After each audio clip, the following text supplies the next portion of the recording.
ମାଉସୀ ଆପଣଙ୍କ ନାଁ କ'ଣ? ସଲୋଚନା ଭୋଇ, ଘର ବାଘମୁଣ୍ଡା, ଅନୁଗୁଳ ଡିଷ୍ଟ୍ରିକ୍ଟ। ଆଜ୍ଞା ଆପଣଙ୍କର କ'ଣ ହେଇଥିଲା?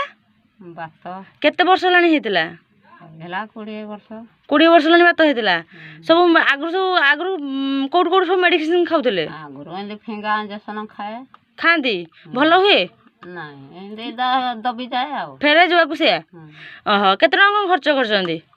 400-500 ଏମିତି ଥରେକା 400-500 ଖର୍ଚ୍ଚ କରନ୍ତି। କିନ୍ତୁ ଏବେ ଆପଣ କ'ଣ ଭଲ ହେଇଛି ନା ଭଲ ନାହାନ୍ତି? ଭଲ ହେଇଛି। କ'ଣ ଖାଇକି ଭଲ ହେଇଛନ୍ତି?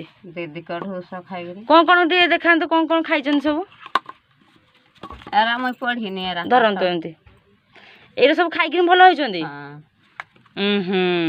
ଆପଣ ଖାଇଲା ପରେ ଆପଣ ଏଇନେ ଚାଲି ବୁଲି ପାରୁଛନ୍ତି? ଆଗରୁ ଚାଲି ପାରୁଥିଲେ ଯେତେବେଳେ ଚାଲି ପାରୁନଥିଲେ? ଏବେ ପୁରା ଚାଲି ପାରୁଛନ୍ତି? ସୁସ୍ଥ ଅଛନ୍ତି? ଦେହ ପା ଭଲ ଲାଗୁଛି ତ? ହଁ ଥ୍ୟାଙ୍କ ୟୁ।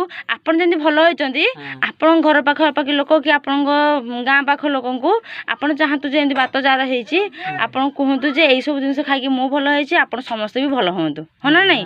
Thank you.